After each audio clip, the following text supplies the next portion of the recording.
Hello friends, আসসালামু আলাইকুম। সবাই কেমন আছেন? ইনশাআল্লাহ আশা করি সবাই ভালো আছেন। আমি উজ্জ্বলরা টেকনো স্পেশালের পক্ষ থেকে আপনাদেরকে জানাই স্বাগতম। আজকে আমরা দেখব মাইক্রোসফটের বহুল পরিচিত একটি অ্যাপ্লিকেশন মাইক্রোসফট ওয়ার্ডের পেজ লেআউট। তো বন্ধুরা, আশা করি সম্পূর্ণ ভিডিওটি খুব মনোযোগ সহকারে না টেনে দেখবেন। আশা করি আপনাদের অনেক কাজে আসবে। আর যারা আমার চ্যানেলে নতুন তারা অবশ্যই আমার চ্যানেলটিকে সাবস্ক্রাইব করবেন। ভিডিওটি ভালো লেগে থাকলে লাইক, কমেন্ট এবং শেয়ার করবেন। আগে থেকে যারা সাবস্ক্রাইব করেছেন তাদেরকে অসংখ্য ধন্যবাদ। তো বন্ধুরা, চলে যাচ্ছে আমাদের মূল ভিডিওতে। মাইক্রোসফট ওয়ার্ডের পেজ লেআউট। আমার আগের ভিডিওগুলোতে হোম, ইনসার্ট নিয়ে আলোচনা করা হয়েছে। আজকে আমরা পেজ লেআউট নিয়ে আলোচনা করব। তো পেজ লেআউটের এখানে 4টা প্রোগ্রাম নিয়ে আমরা আলোচনা করব। Page setup, page background, paragraph, arrange, এই 4টা প্রোগ্রাম। থিমের কাজটা বেশি একটা প্রয়োজন হয় না বিধায় ওইটাকে আমরা স্কিপ করে গেলাম। তো বন্ধুরা, এখানে পেজ সেটআপে যদি আমি খেয়াল করি তাহলে সবার আগে দেখব মার্জিন। এই মার্জিনটা কি?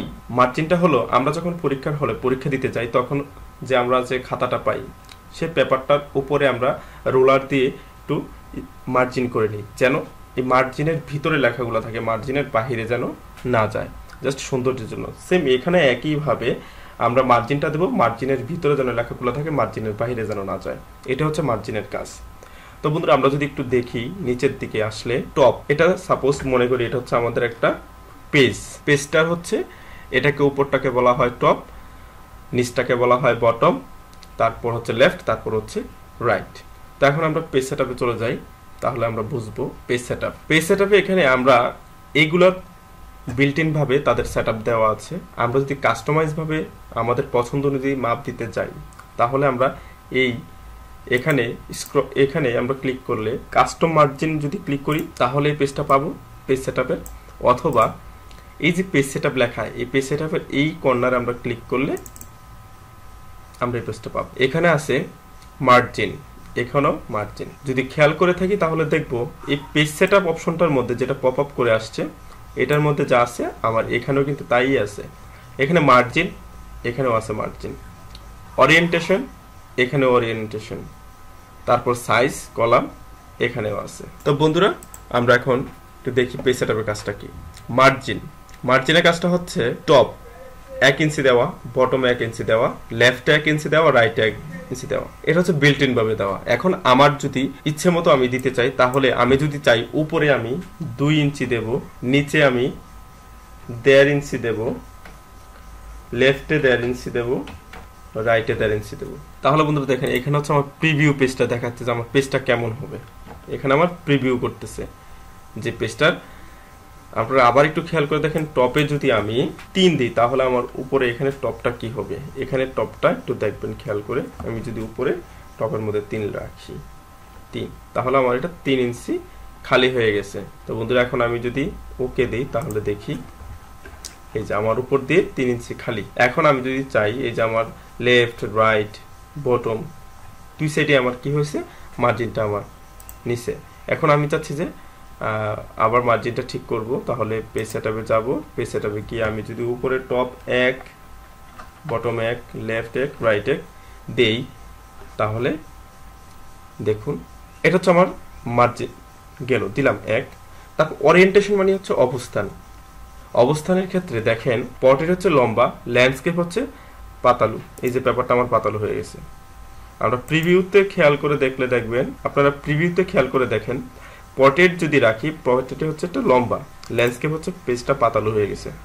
এটাকে বলা হয় ওরিয়েন্টেশন। আমি পেজটাকে কোন ভাবে রাখতে চাচ্ছি। আর এখানে আছে পেপার হচ্ছে পেপার সাইজ। পেপারটা কোন সাইজের থাকবে, letter size, A4 size, legal size. এই 3টা পেপারে আমাদের বেশি ব্যবহার করা হয়। তো এখানে আমরা এই যে লিগ্যাল সাইজ হচ্ছে 8.5/14, A4টা হচ্ছে 8.27 ইঞ্চি, 11.69 ইঞ্চি। তো আমরা A4 রাখলাম, তারপর মার্জিন যেটা দিচ্ছি এটাই থাকলো। এই যে দেখুন বন্ধুরা, আমার টপের মার্জিনটা কি হয়েছে, 1 ইঞ্চি হয়ে গেছে। সব সাইড আমার 1 ইঞ্চি 1 ইঞ্চি। তো এটা হচ্ছে আমার মার্জিনের কাজ। সাইজটা হচ্ছে যেটা বললাম আমার লেটার A4 পেপারের সাইজটা। এখন আমার পেপারটা যেহেতু A4 এ মার্ক করা আছে তাহলে আমার A4 সাইজটাই আছে পেপার। তো বন্ধুরা, তারপর হচ্ছে কলামের ক্ষেত্রে আমরা যদি কলামটা যদি দেখি, এখানে দেখেন কলাম ক্লিক করলে 1 কলাম। এখন আমার যে পেজটা আছে এটা হচ্ছে 1 কলামের মধ্যে। তারপর হচ্ছে 2 কলাম, 3 কলাম, এরকম লেফট কলাম, রাইট কলাম, আবার মূল কলামও আপনি ইচ্ছা করলে দিতে পারেন। তো বন্ধুরা, আমরা একটু যদি খেয়াল করে দেখি, আমরা বেশি কথা বাড়াবো না, জাস্ট আমি শর্টলি আপনাদেরকে বুঝাতে চাচ্ছি। আমরা যখন পরীক্ষার হলে পরীক্ষা দিতে যাই তাহলে পরীক্ষার যে প্রশ্নপত্রটা কিভাবে হয় ওইটাও কিন্তু বন্ধুরা A4 পেপারের মধ্যে এটা আপনার এই কলামের মাধ্যমে কাজটা করে বিদায় ওইটা এরকম হয়। তাহলে এটা কিভাবে করতে হয়, প্রথমত পেজ সেটআপে যাইতে হয়, ওইখানে যাইয়া পেপারটাকে আমরা সেটআপ করতে হয় কি ল্যান্ডস্কেপে, মানে পাতালু। এই ল্যান্ডস্কেপ সিলেক্ট করে দিলাম, তারপর ওকে। তাহলে পেজটাকে আমি ল্যান্ডস্কেপ করে নিলাম, পাতালু করে নিলাম। এখন বন্ধুরা আমি কলাম যাব, এই যে যদি 2 কলাম সিলেক্ট করি তাহলে এই যে 2 কলাম হয়ে গেছে। তারপর যদি 3 কলাম দিতে চাই তাহলে যে 3 কলাম হয়ে যাবে। তো বন্ধুরা এভাবেই হচ্ছে আপনার প্রশ্নপত্রগুলো করে থাকে। আর এই মাঝের যে গ্যাপটা, এই মাঝের গ্যাপটা হচ্ছে এই মোর কলামে যাই, তারপর আমরা মাঝের গ্যাপটা বুঝতে পারবো। এই যে মাঝের যে স্পেসিংটা হচ্ছে এটা, স্পেসিংটা আমি যদি বাড়িয়ে 1 করে দিই তাহলে দেখেন 1, ওকে, তাহলে মাঝের স্পেসটা বাড়ছে। তো বন্ধুরা এই হচ্ছে আমার কলামের কাছে। এই যে নাম্বার অফ কলামস, এই ঘরে যদি আমি 5টা দিই 5টা আসবে, এই যে 5, এই যে 5টা কলাম হয়ে গেছে। মাঝের স্পেসিং যদি আমি কমাতে চাই তাহলে এখানে ক্লিক করে আমি মোর কলামস, এখানে আমি 0.5 করে দিই, আমার মাঝের স্পেসটা কমে গেছে। তো আমরা বন্ধুরা এইভাবেই আমরা কাজ করতে পারি। তারপর আছে ব্রেকস।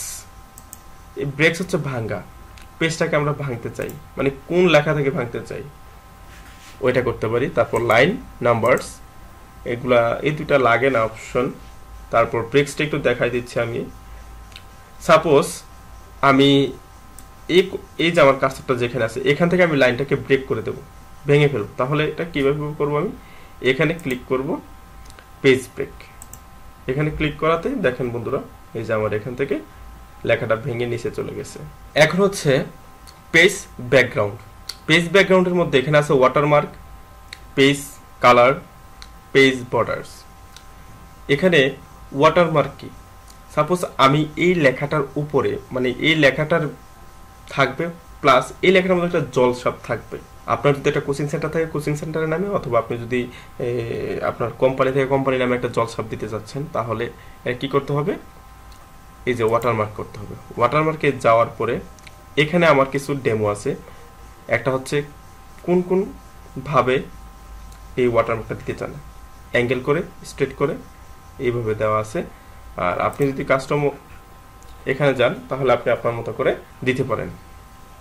ইচ্ছে করলে আপনি পিকচারও দিতে পারেন, ওয়াটারমার্ক করতে পারেন।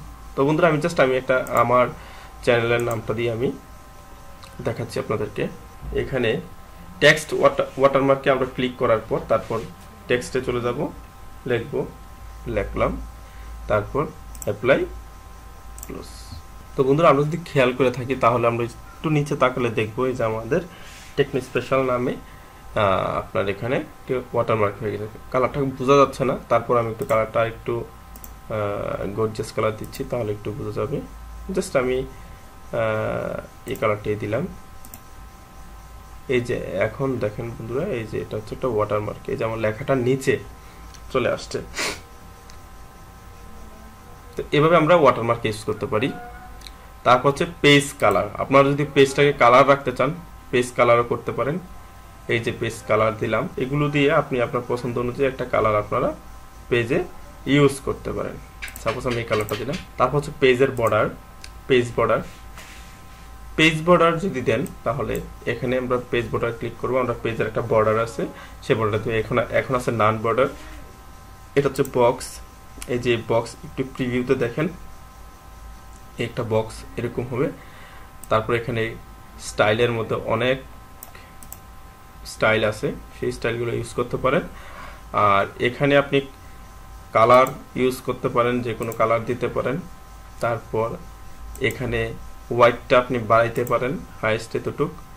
তো এটা হচ্ছে একটা স্টাইলের বর্ডার। আর আর্ট আপনি যদি দিতে চান এই আর্ট দিতে পারেন। এগুলো হচ্ছে একটা ড্রয়িং শেপ, এই শেপগুলো আপনি এখান থেকে দিতে পারেন। এই যে আমি দিলাম, কালারটা আমি ব্ল্যাক করে রাখলাম, ওকে। তো এটা হচ্ছে বন্ধুরা এই যে আমার পেজ বর্ডার। এখন হচ্ছে প্যারাগ্রাফ। যদি খেয়াল করে থাকেন প্যারাগ্রাফের মধ্যে দুটো অপশন, একটা হচ্ছে ইনডেন্ট আর একটা হচ্ছে স্পেসিং। ইনডেন্ট অপশনটা কি, আমি এই একটু ব্লক করতে হবে লেখাটাকে, এই লেখাটাকে একটু ব্লক করে নিলাম, তারপর একটু বাড়িয়ে দিচ্ছি।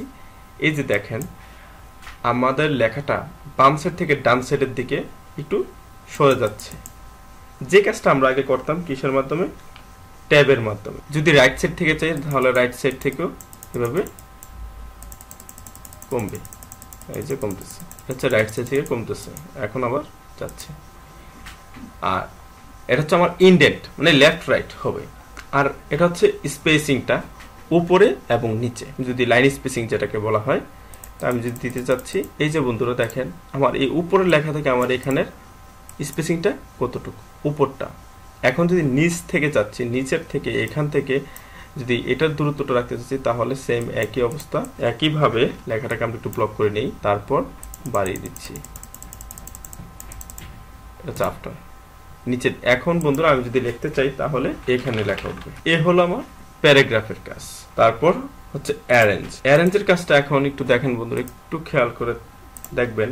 এখন অ্যারেঞ্জটা কিন্তু হিডেন ভাবে রয়েছে। অ্যারেঞ্জের কাজটা হচ্ছে আপনার, যদি আমরা পিকচার নিয়ে আসি, পিকচার নিয়ে আসলে তারপর অ্যারেঞ্জের কাজটা আমরা করতে পারি।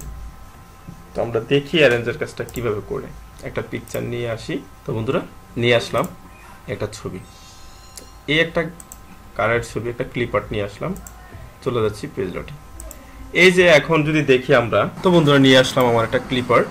ক্লিপ আর্টটা আনার পর আমরা যদি অ্যারেঞ্জের দিকে তাকাই তাহলে দেখেন পজিশন যে বাটনটা আছে, পজিশন বাটনটা এটা আপনার অ্যাক্টিভ হয়েছে, টেক্সট ওয়ার্পিং অ্যাক্টিভ হয়েছে, অ্যালাইন্স অ্যাক্টিভ হয়েছে, রোটেট অ্যাক্টিভ হয়েছে। But bring to forward, send to back, এই দুইটা আর গ্রুপ, এই তিনটা অপশন আপনার এখনো হিডেন আছে।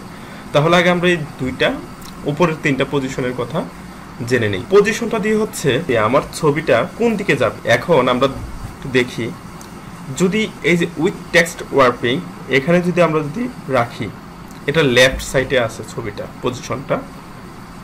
আর যদি সেন্টার, তারপর রাইট, তারপর হচ্ছে মিডল টার্ম, তারপর একটা হচ্ছে মিডল সেন্টার, তারপর মিডল রাইট, তারপর হচ্ছে একদম bottom left, bottom centre, sorry আমি তো লেখার ছবিটি দেখ। তারপর টেক্সট ওয়ার্পিংটা হচ্ছে আমার ছবিটা, এটা কি লেখাটা নিচে থাকবে ছবিটা, না লেখাটার উপরে থাকবে ছবিটা। এখানে দেখেন যদি বিহাইন্ড টেক্সট করি তাহলে লেখাটা ছবিটার উপরে থাকবে, ইন ফ্রন্ট টেক্সট, আর এটা হচ্ছে ছবিটা লেখাটা উপরে থাকবে। বিহাইন্ড টেক্সট যদি করতে এই যে, তারপর হচ্ছে রোটেট, ছবিটাকে আমরা রোটেট করতে পারি যেভাবে ইচ্ছা সেভাবে। তো বন্ধুরা আমরা এখানে তিনটা অপশনের কাজ শিখলাম। এই অপশনটা চালু আছে, আমি এই অপশনটা আবার একটু বুঝাচ্ছি।